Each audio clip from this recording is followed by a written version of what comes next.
¿Qué le parece que sin tanto preámbulo buscamos en nuestras Biblias Esdras capítulo 4?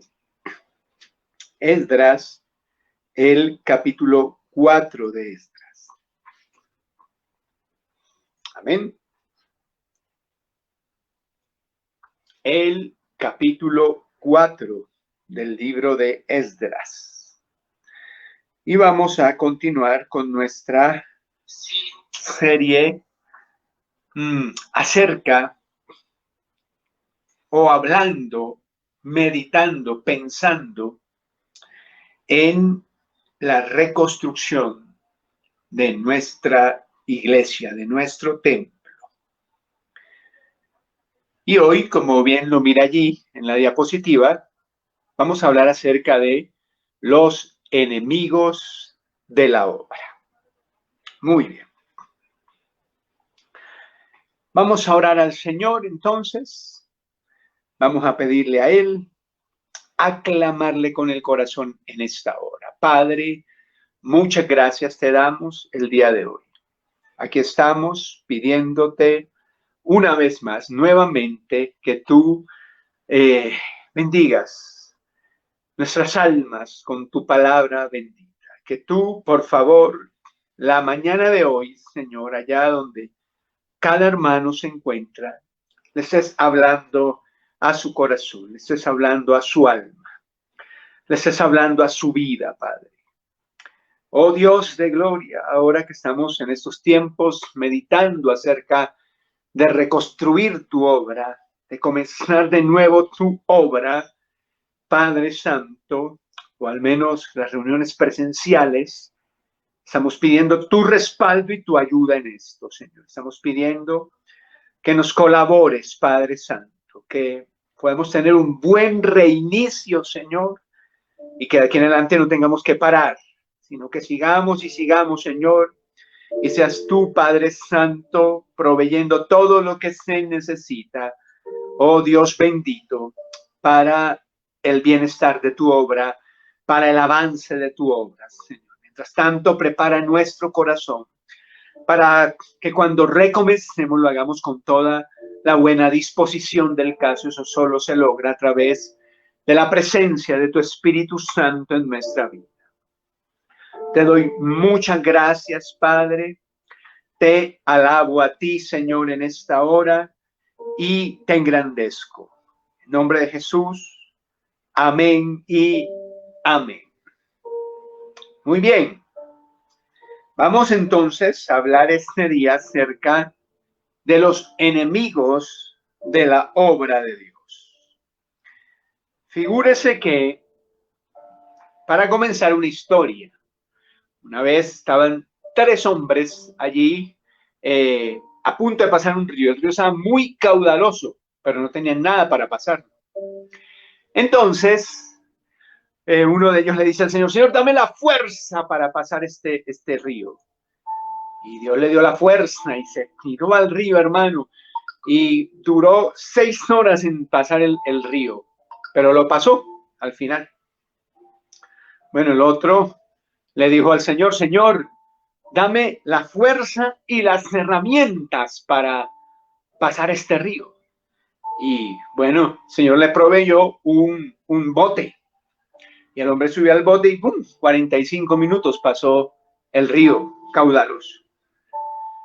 El otro hombre le dice al Señor: Señor, dame las fuerzas, las herramientas y la inteligencia para pasar este río. Y ¡pum! El Señor lo convirtió en mujer. Y esta mujer tomó un mapa, lo revisó y se dio cuenta que solo más adelante había un puente. Fue hasta el puente y lo cruzó. Y cuento esta historia porque cómo nos gustaría a cada uno de nosotros que la vida fuera así de sencilla, ¿no? Como la de esta última mujer. Y que cuando nos proponemos cosas, intentamos cosas, la situación fuera así de fácil y de sencilla. Pero no lo es. Y ya los que han tenido suficiente tiempo en esta tierra, viviendo en esta tierra, saben que no es así. Saben que no es sencillo, saben que es difícil, y más cuando nos proponemos cosas. Pues bien, en este capítulo 4, esto es lo que le está sucediendo al pueblo de Dios. Ellos se propusieron reconstruir el templo, las murallas, su ciudad, y con ello reconstruir su vida espiritual, reconstruir sus propias vidas. Ya hace 8 días nos dimos cuenta que un primer obstáculo fueron ellos mismos, ¿no? Que abandonaron, pusieron los cimientos y abandonaron la obra por unos 15 años, hasta que Dios levantó a los profetas Ageo y Zacarías para que a través de ellos fueran motivados a recomenzar esta reconstrucción. Pero no fue la única oposición que ellos encontraron. Encontraron más oposición todavía. Y vamos a mirar eso el día de hoy en la palabra de Dios. Ahí en Esdras, el capítulo 4 de Esdras, nos hallamos en el versículo 4 con estas palabras. Dice, pero el pueblo de la tierra intimidó, subraye en sus Biblias, intimidar o intimidó al pueblo de Judá. Pero el pueblo de la tierra intimidó al pueblo de Judá. Y lo que pasa es que ya ellos estaban retomando la reconstrucción del templo, y ahora empezaron a tener oposición de lo que luego en el Nuevo Testamento se va a conocer como los samaritanos. Los samaritanos eran judíos mezclados, una mezcla que se sucedió después de la destrucción del reino del norte. Se sabe que Israel tenía reino del norte y reino del sur después de cierto momento de su historia. Bueno, pues el reino del norte fue destruido por el imperio asirio. Pero algunos judíos quedaron, algunos israelitas quedaron y fueron llevados allí, y otros se quedaron, les permitieron quedarse en la tierra. Pero esos que se quedaron allí se juntaron con extranjeros y tenían una mezcla de creencias, de raza, y de allí surgen los samaritanos. Bueno, pues esos samaritanos aquí son nombrados en el versículo 1, 2 y 3, que nos cuenta la historia, al darse cuenta que los judíos estaban reconstruyendo el templo, vinieron a ofrecerle la ayuda. Entonces dijeron, bueno, nosotros queremos ayudarles, nosotros queremos colaborarles en este plan que ustedes tienen. Pero entonces los líderes del pueblo no quisieron esa invitación, no aceptaron esa invitación que yo le hacía. Y bueno, ¿quién dijo miedo, hermano? Entonces se enojó esta gente y se convirtieron en enemigos acérrimos de los judíos en sus proyectos, en sus planes. Y dice el verso 4, comenzamos leyendo aquí, en el verso 4, que ellos comenzaron a intimidarlos, a trabajar para intimidarlos. Si usted lee ese versículo en otras versiones o busca la palabra en el idioma griego, esto lo que quiere decir es que ellos empezaron a hacer todo lo posible por desanimarlos, quitarles el ánimo. No sabemos algunas cosas que hicieron, pero no sabemos qué más hicieron, pero se dedicaron a esa tarea. Entonces, uno de los grandes obstáculos que ellos van a empezar, el anterior que vimos hace 8 días, fue la desidia, ¿no? Se les olvidó. Pero ahora vamos a ver otro obstáculo que tuvieron, y fue el desánimo. La intimidación. El desánimo, hermano, es esa falta de interés, como de energía para desarrollar las cosas. Eso es el desánimo. Y todos lo hemos pasado en algún momento de nuestra vida. Hasta los más grandes siervos de Dios de la Biblia tuvieron sus momentos, sus épocas de profundo desánimo. Y esto va más allá en la vida cuando nos proponemos cosas, ¿cierto?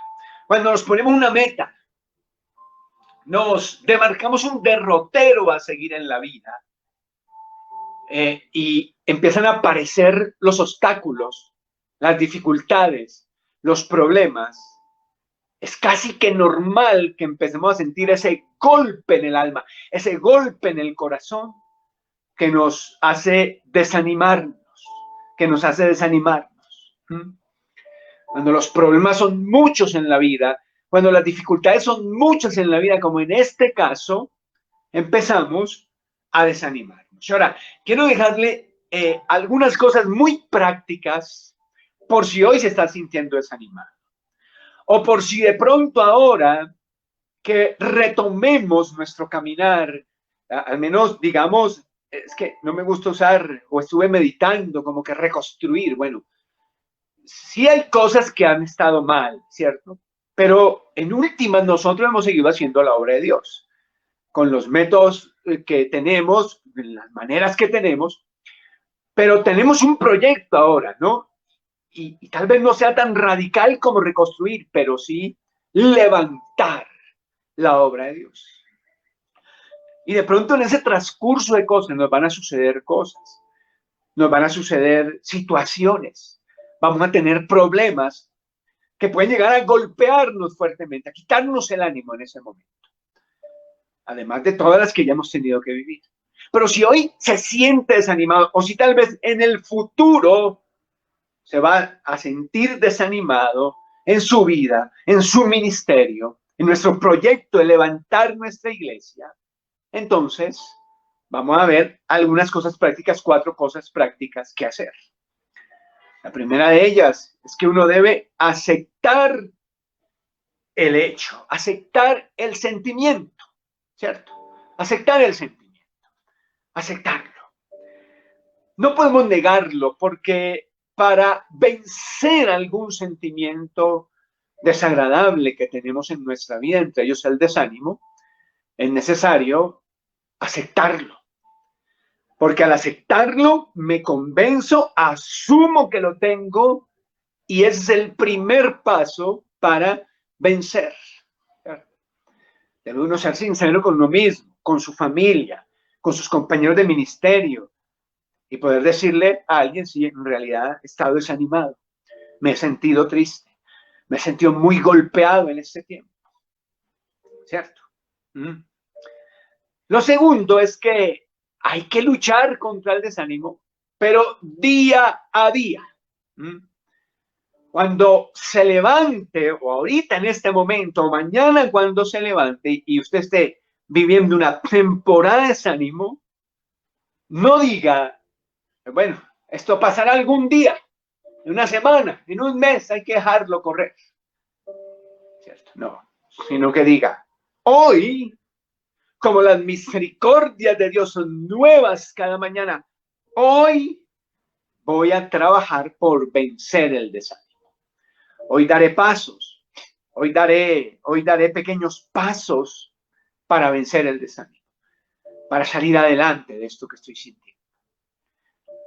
No es sencillamente decir, vamos a dejar a ver qué pasa y el tiempo lo curará todo. No, hay que tener una decisión consciente de vencerlo día a día, momento a momento. En tercer lugar, algo que ya le he venido hablando y que hablamos hace 8 días también. Es importante que aprendamos a dejar el pasado atrás. Y no voy a ir mucho en esto porque ya lo hablamos hace 8 días. Pero si queremos vencer el desánimo en nuestra vida, vamos a tener que aprender a dejar el pasado atrás. Si quieren, les recuerdo que hace 8 días dijimos que solo vamos al pasado para extraer las enseñanzas que este nos dejó. Las lecciones que este nos dejó y que podemos aplicar en el presente y aún en el futuro. Pero que no debemos vivir en el pasado, en el hecho, en el sentido, querido hermano, vivir en el pasado de estar rumiando los dolores, los recuerdos, la amargura que el pasado nos trae. Ya eso se lo dije hace 8 días, ¿cierto? Solo lo recordamos para ver la lección. Pero el mes pasado, el antepasado y el que pasó, tal vez usted tenga amargos recuerdos, que hoy lo golpean, que hoy lo desaniman, que hoy le roban la fe, que hoy le roban el ánimo. Amén. No, hay que dejarlo atrás, dijimos hace 8 días y hoy se lo vuelvo a reiterar. Y eso sí, no se olvide de la oración, porque si habrá algo que nos va a ayudar a superar el desánimo, es orar a Dios y en la oración y a lo largo del día, no olvidarnos de las promesas del Señor. Ahí tiene usted algunas cosas sencillas para que pueda vencer el desánimo. Fíjese que yo a veces me escucho, o sea, me salen en Facebook los recuerdos y como ahí salen las transmisiones, me escucho, ¿no? Vuelvo a escuchar mis predicaciones, mis enseñanzas, para darme cuenta de mis errores, de mis fallas y tratar de mejorar un poco más. Y esta mañana estaba oyendo una, ¿no? Allí, bueno, me di cuenta que cometí un error ahí, no doctrinal, sino un detalle ahí grave. Pues no grave, pero sí un detalle ahí. Pero aparte de eso, estuve recordando en esa predicación, estuvimos viendo cómo David capturó unos caballos y los desjarretó, ¿sí? Les cortó los tendones. Y eran muchos caballos a los que les hizo eso. Y entonces decía, bueno, pero ¿cómo David hace eso? ¿Por qué no se queda con los caballos? ¿Por qué David no los usa para la guerra? ¿Por qué no los usa para el trabajo? Solo dejó unos caballos, pero al resto los desjarretó y eran muchos, eran muchísimos caballos. Y recordé esta mañana oyendo esa enseñanza que él hizo eso porque los israelitas en las batallas no usaban caballos, ni usaban carros de guerra tirados por caballos. Y la razón era es que esto era un acto de fe. Las demás naciones venían contra ellos con caballos, con carros de guerra, pero ellos solo peleaban a pie. ¿Por qué solo peleaban a pie? Porque era un acto de fe, era un acto de confianza. Nuestras guerras, nuestras batallas, no las vamos a ganar con caballos, confiando en carros de guerra. Nuestras batallas las ganaremos confiando en Dios y en su poder. Y por eso es que en algunos salmos, el profeta Isaías, por ejemplo, nos dice en cosas como, estos confían en carros y aquellos en caballos, pero nosotros del nombre de Jehová haremos memoria. Y ese tipo de cosas es bueno recordarlas cuando uno siente desánimo. Por eso no hay que alejarse de la oración, no hay que alejarse de la palabra. Puede que usted se desanime en algo, pero no se aleje de oír predicaciones, de oír enseñanzas, de la palabra, del devocional, porque allí recordamos cosas que nos suben el ánimo y que nos ayudan a creer que se puede y que todas las cosas van a salir bien. Quiero que mire la siguiente imagen, una imagen muy diciente. Quiero que la mire y la analice y se dé cuenta de lo cierta que es esa imagen, ¿no? Porque nunca debemos rendirnos, porque nunca sabemos lo cerca que están de conseguir nuestros sueños, de lograr la meta, de lograr el propósito. Mire, ese señor allí se dio por vencido, ya a punto de lograr las cosas. ¿Y qué tal usted se dé por vencido? Le pase lo mismo que esa imagen. Por eso siempre debemos ser luchadores. Por eso siempre debemos ser perseverantes y persistentes, a pesar de las cosas que sucedan. Esa es una buena razón. Ahora, fíjese esta otra imagen que le tengo allí para que la mire, para que la analice en este día. Y es que el 80% del éxito, de que usted le salgan, de que usted logre las cosas, no está dependiendo de la suerte. No depende de esas cosas, depende de insistir, de persistir, de no dejar a un lado. Y eso es muy cierto. Entonces, otro obstáculo que ellos se van a encontrar es la intimidación. Se van a encontrar con el desánimo de frente y había que vencerlo. Luego también el mismo versículo 4 nos dice otro obstáculo con el que se encontraron. Dice, y lo atemorizó para que no edificara. Sería el segundo obstáculo esta mañana, que sería el temor. Lo atemorizó para que no edificara. Entonces, además de dedicarse a desanimarlos, se dedicaron también, bueno, o fue tan efectivo lo que hicieron, que los israelitas llegaron a estar muy atemorizados, llenos de miedo, de temor. ¿Cierto? Y note que es una parejita que va junta. A veces el temor nos produce desánimo, pero a veces es al contrario. Es el desánimo el que nos produce temor. Y tal vez son dos de los sentimientos más comunes y con los que más tenemos que luchar. ¿Cierto? Y el Señor lo sabe.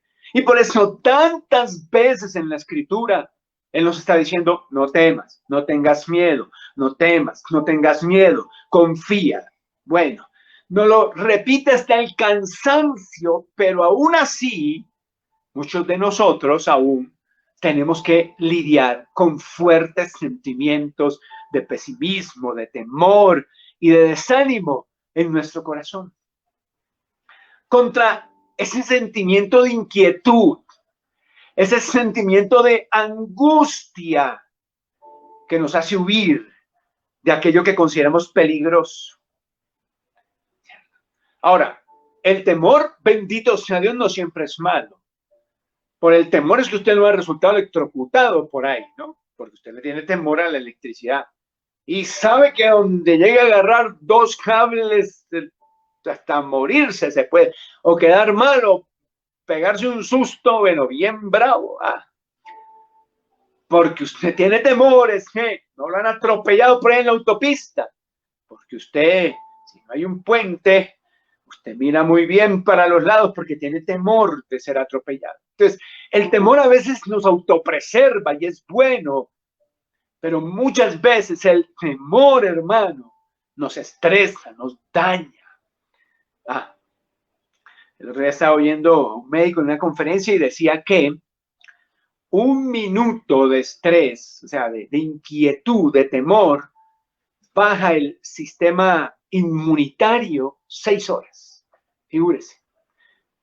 Un minuto, bueno, unos pocos minutos, ya me hice bolas aquí. Era 1 o 10 minutos. No, era uno, era uno. Un minuto que usted esté así angustiado y temeroso de eso, le baja el sistema inmunitario 6 horas. Imagínense lo delicado que es eso. Oyendo esa predicación que le conté hoy, también recordé otro dato importante, ¿no? Y es que, por ejemplo, el estrés que nos genera el temor, el desánimo, todas esas cosas, son, por explicarse de una manera, como gotas de veneno que usted suelta en su torrente sanguíneo. Goticas de veneno. Pues, pequeñitas, ¿cierto? Pero y esas gotas de veneno a la postre resultan dañando sus órganos, enfermándolo. Por eso es que le dicen a uno que el estrés es tan malo. ¿Cierto? Y tenemos que luchar mucho contra eso. Nosotros vivimos angustiados, vivimos inquietos, ya nos imaginamos los peores escenarios, ya nos imaginamos que no vamos a poder, que no va a ser posible. Y es ahí cuando el temor es malo, cuando nos paraliza, cuando nos roba el gozo, cuando nos roba la paz en la que deberíamos vivir los hijos de Dios. Ahí es cuando es malo, ahí es cuando hay que mirar a ver qué se hace, porque en ese momento el temor está venciéndonos. El temor está tomando el control y el dominio sobre nuestras vidas, hermanos. ¿Se fijan? Lo cual no puede ser. Hay una lucha allí, pero es una lucha que día a día también debemos ganar y no permitir que éste se enseñoree de nuestras vidas. Ahora, vamos a mirar también cuatro cositas importantes, importantes sobre cómo vencer el miedo. Lo primero de ellos es trate de conservar la calma. Trate, por eso ese verbo es importante, trate. Cuando recibe una mala noticia, cuando le digan algo malo, trate de conservar la calma y pensar objetivamente y reflexionar objetivamente. Trate de tomarse su tiempo para conservar la calma. Ahora, segundo, una de las principales consecuencias del miedo es que nos hace correr, huir. Ya no sigo, nos vamos. Ya no vale la pena. Entiéndalo. Es muy importante que lo comprenda. Entiéndalo. Para intentar no huir. Permanezca, quédese firme, quédese parado allí cuando sienta temor. En tercer lugar, hermanos, enfóquese en sus metas. Eso va muy unido a lo que le acabo de decir. Enfóquese en sus metas. Cuando tenga miedo y el miedo le esté haciendo pensar en huir, en retroceder, piense en lo que quiere lograr. Y piense en el gozo que sentirá al lograrlo. Y piense en la alegría que sentirá al lograrlo. Y piense en que sí se puede, en que es posible. Piense en aquello, por favor. Y por último, trabaje con sus miedos a través de la fe. La fe es importantísima. Yo, sinceramente, pienso en toda esta situación, ¿cómo harán para vivir sin nuestra fe aquellos que viven alejados de Dios? Es una vida muy difícil. Si uno que tiene fe, que ha visto la gloria de Dios, que trata de vencer todos estos sentimientos a través de su fe, a veces la pasa difícil, pues no sé, por eso es que la gente se dedica al trago, porque la gente adultera, se entregan al sexo, por eso es que la gente se dedica a los vicios, porque es que la vida no es sencilla. Y vivir con miedo y vivir con desánimo, pues es muy tremendo, hermano. Y de alguna manera hay que tratar de calmar eso, y por eso la gente se entrega así a vicios, a cosas, a situaciones. ¿Ven? Pero usted y yo tenemos nuestra fe, tenemos la oración, tenemos el ayuno, tenemos las promesas, tenemos la palabra para vencer los temores. Usted siente temor, yo siento temor. Amén. Lo sentimos en el corazón. Pero lo que no podemos dejar es derrotarnos de esas cosas. Quiero que se fije en esta imagen que sigue, hablando del temor, hermano. Hablando del miedo, hablando del temor. Muy cierto, ¿no? Si le ha pasado, ¿no? Ya no le tiene miedo a la oscuridad, sino a la luz. Cuando nos llega el recibo del teléfono, de la luz. Y tengo otra más para que piense en ello, ¿no? Y le haga sonreír un poco esta mañana. Los 5 niveles de miedo. el pánico, el terror, 15 llamadas perdidas de alguien. La frasecita tenemos que hablar, esa sí que da miedo, ¿no? Tenemos que hablar, tenemos que hablar. Usted dice una vez, no, aquí fue, hasta aquí fui. Y que no le entre la contraseña. Bueno, eso es más sencillo, ¿no? Pero déjelo hasta el 4. Tenemos que hablar. Le dicen, tenemos que hablar. Y cuando tenemos que hablar, usted enseguida se crispa y dice, ay, Dios mío. Y más si se lo dice el pastor. Más si se lo dice el líder, ¿no? Tenemos que hablar y de una vez se asustan las personas. Ahora, por último,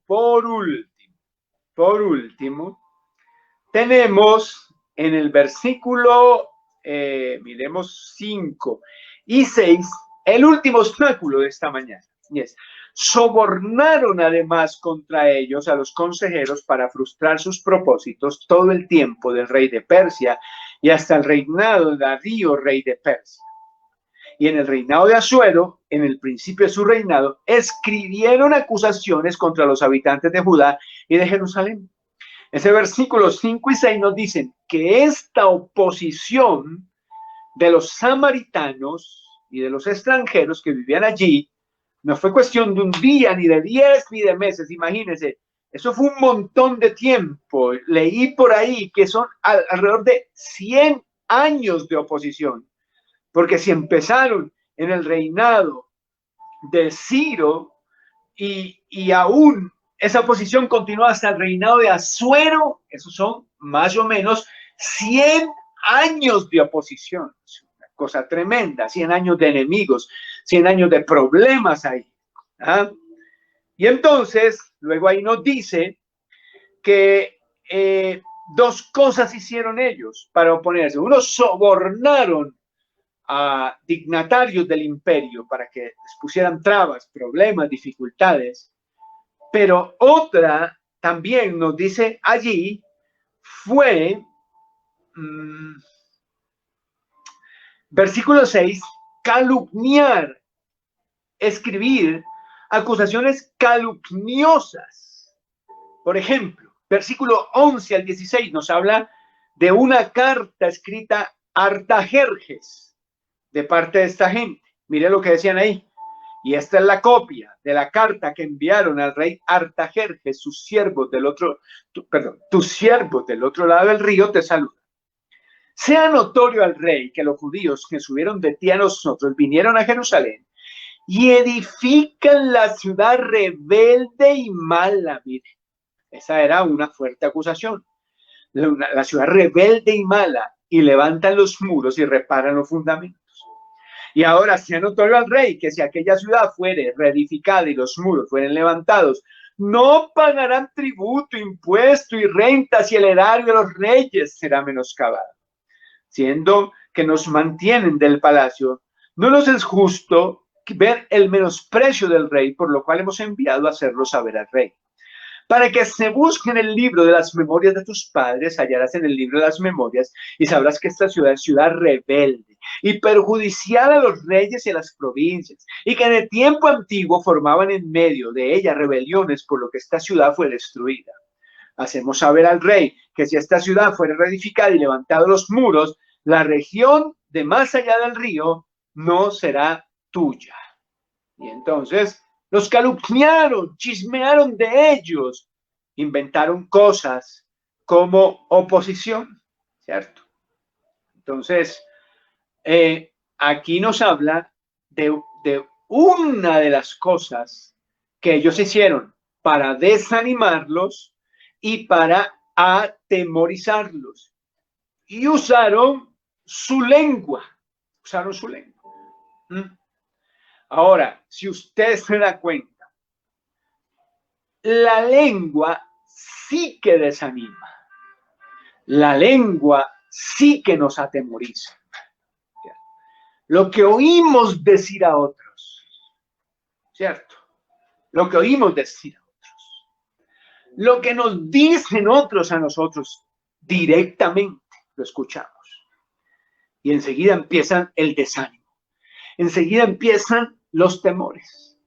Eso sin contar la conversación que a todas horas y en todo momento tenemos con nosotros mismos. No sé si se ha dado cuenta de eso, ¿no?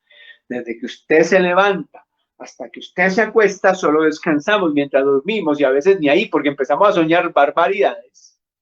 Entonces, desde ahí, desde un punto hasta el otro, estamos conversando con nosotros mismos. ¿Y qué cree? La mayoría de conversación que tenemos con nosotros no tiene que ver con que, bueno, Dios nos va a ayudar, vamos a estar bien, todas las cosas van a salir bien, si llega a pasar algo malo, pues ahí veremos qué hacemos, pero salimos adelante. No, no es esa, sino que esa conversación que tenemos con nosotros mismos, que nos desanima y nos atemoriza tremendamente, ¿ah? Y empieza ya diciendo adentro, no, me duele aquí, eso es cáncer ya, ay Dios mío, vamos a morir y esto, uy, me salió por acá un chalpullidito, mire, uy, no, eso es por ahí lepra ya, no, eso es que, no, ya usted empieza a hablar usted con usted mismo y ya se imagina tirado por allá, vuelto nada, y así, solo por citarle un ejemplo. Y empezamos a hablar con nosotros mismos. ¿Y qué va a pasar ahora? ¿Y qué vamos a hacer? ¿Y de qué manera lo vamos a hacer? ¡Ay, qué difícil es esto! No, eso no se va a poder. Y así usted empieza a hablar con usted mismo. Y eso desanima tremendamente. Y tenemos que pedirle al Señor que nos ayude a controlar esa situación, ¿no? Pero también, como ya le dije, nos desanima lo que otros dicen y nosotros les creemos. Y esas vienen en forma de calumnias, vienen en forma de críticas, vienen en forma de comentarios imprudentes. ¿Sí? Cuando Nehemías reconstruía el muro, el libro que le sigue a este, los enemigos empezaron a criticar lo que hacían. Ese muro insignificante, no, ese murito ahí es una cosita ahí de nada. Si se sube un perro, una zorra sobre ese muro, lo tumba, lo derriba. Eso a menospreciar, ¿cierto? Bueno, ellos no se dejaron en ese momento. Pero, ¿qué cree? Muchos de nosotros sí nos dejamos cuando critican nuestros pequeños comienzos, cuando critican nuestros intentos, cuando critican las cosas que hacemos, cuando nos inventan mentiras, calumnias y cuando nos hacen comentarios imprudentes, ¿cierto? Amén. Hay que tener mucho cuidado con la lengua, ¿no? Porque uno es muy imprudente con lo que dice. Va usted a visitar a una persona que tiene cáncer, alguna cosa, y en lugar de darle palabra, de brindarle estrategias, de brindarle salidas, se pone a decirle, no, y si supiera que de eso se murió mi cuñada, no, si supiera que de eso se murió, y yo oí que esa muerte fue pero terrible, yo oí que esa muerte, mejor dicho, le dolía hasta el alma, y no podía, se golpeaba contra las paredes, y claro, usted oye eso, hermano, y queda deshecho totalmente, ¿no? Que le dio COVID, ¿verdad? Que el fulano quedó ciego, el mengano pues quedó quedó ciego, el mengano allá estuvo en cuidados intensivos no sé cuánto tiempo y el otro se murió y no sé qué. Los comentarios imprudentes, que uno tiene que tener cuidado con eso, porque eso desaniman, atemorizan. Vamos a hacer el propósito de que si vamos a hablar con alguien, vamos a hablarle palabras de fe, vamos a brindarle salidas, vamos a brindarle estrategias, vamos a brindarle ayuda. Para decirle, sí, mire, y ya se quedó sin trabajo. No, el compadre allí también se quedó sin trabajo. Y eso han aguantado hambre, una cosa, pero terrible, han aguantado hambre. ¿Ah? ¿Qué opina usted? Usted no, ni opina usted que hay callado solo mirando y dice, ay Dios. Y súmele a eso, entonces usted empieza a hablar con usted mismo, ¿no? Sí, no, y eso va a ser así. No, ¿y de dónde voy a sacar ahora? Y así empieza la situación. Por último, le voy a brindar también algunas cosas muy prácticas acerca de qué hacer cuando esto sucede, ¿cierto? Lo primero es, usted siempre analice lo que escuche, hermano. Somos muy dados, por ejemplo, a creer ciegamente todo lo que leemos en Facebook. todo lo que leemos en Google, todo lo que leemos en Twitter, donde sea, ¿no? Ya lo leímos, ya lo vimos, y eso es así. Y así más o menos nos sucede en la vida. Todo lo que escuchamos lo pasamos, no lo analizamos, no lo pensamos a la luz de nuestra fe, sino que lo tragamos y ya nos llenamos de desánimo y de temor. Entonces, no, uno tiene que analizar, buscar, ¿será verdad? ¿Será cierto? Vamos a mirar si es verdad que la cuestión es así. Te leemos una noticia, solo leemos el titular, no leemos más, no abrimos la noticia para leer el resto, sino el titular y ya quién sabe qué dice, porque para eso sí son buenos, para poner unos titulares que asustan. Y lo ponen ahí y usted no dice, ay, no, que ahí dice que en Francia que van a cerrar, que hicieron, que deshicieron, ay, no, eso se está poniendo terrible. Analice lo que escuche. Analice lo que escuche.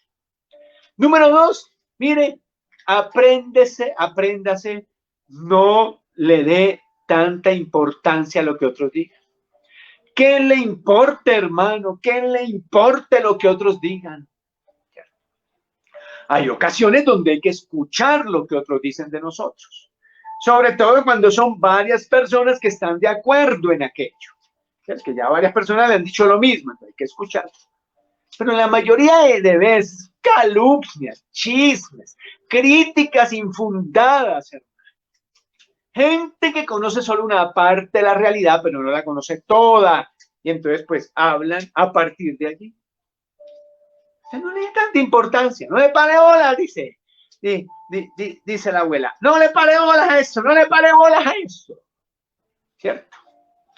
¿Cómo más es que dice la abuela? Sobre eso, ¿no? Bueno, ya se me olvidó. El tercero es, siga adelante. Importantísimo, y se lo estoy diciendo desde el comienzo. No se detenga, siga adelante, siga adelante.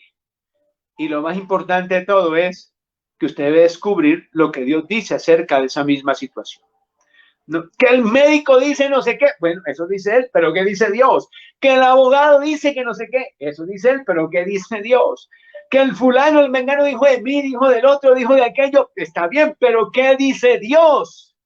Que es lo realmente importante en ese caso.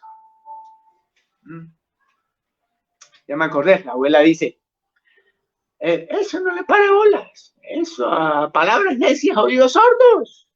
Y que las abuelas saben, ¿no? Las abuelas saben. Eso a palabras necias, oídos sordos. Las abuelas saben. Excelente consejo. Entonces, hermano, fíjese, en levantar su vida, en levantar nuestros ministerios, en levantar la iglesia, querido hermano, nos vamos a encontrar con oposición. Las tres que vimos esta mañana son más, pero las tres que vimos esta mañana, el desánimo, ¿cierto? El desánimo. El hecho de ser intimidados hasta desanimarnos. En segundo lugar, tienes allí el temor, el miedo, el terror, pero ese que paraliza, ese que hace daño. Y por último, la calumnia, la charlita. Esa charla, no solo la que usted tiene con usted mismo, sino esa charla que oye de otros, esas voces que escucha fuera de usted y que pueden llegar a ser un gran obstáculo para alcanzar sus metas, para que levantemos nuestra iglesia. Amén.